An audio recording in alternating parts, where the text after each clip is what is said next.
যা ভাবছে ভাবতে দাও, যা বলছে বলতে দাও, যা দেখছি দেখতে দাও, যা করছি করতে দাও। তো কোনো বাক্যে যখন সাবজেক্ট কোনো একটা কাজ করছে এবং অন্য কাউকে বলা হচ্ছে তাকে সেই কাজটি কন্টিনিউয়াসলি করতে দিতে, অর্থাৎ কোনো রকম বাধা না দিতে, তো সেই সময় আমরা এই ধরনের সেন্টেন্সেস ইউজ করে থাকি।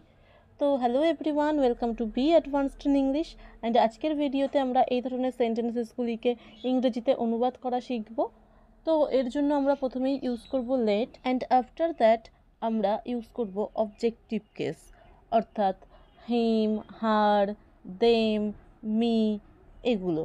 অ্যান্ড দেন ভার্বের first form, and then word, and then subject, then be verb অর্থাৎ am, is, R, and then ভার্বের আইএনজি ফর্ম, অর্থাৎ প্রথমে যে ভার্বটা আমরা ইউজ করেছিলাম, অর্থাৎ প্রথমেই আমরা যে ভার্বটা ইউজ করেছিলাম তারই আইএনজি ফর্ম। যেমন যা ভাবছে ভাবতে দাও, let him think what he is thinking. এখানে আমরা হিম ইউজ করেছি, অর্থাৎ সাবজেক্ট নিঃসন্দেহে third person and singular number. এখানে যদি সাবজেক্ট থার্ড পারসন এবং প্লুরাল হতো তাহলে আমরা কি বলতাম? আমরা বলতাম let them think what they are thinking.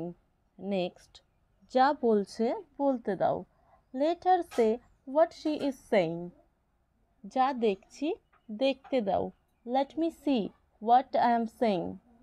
যা করছি করতে দাও, let me do what I am doing. Next, তারা যা খাচ্ছে খেতে দাও, let them eat what they are eating.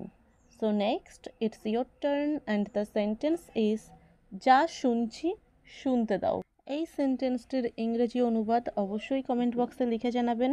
Thank you for watching, and if you like the video then please do like, share, comment and don't forget to subscribe my channel.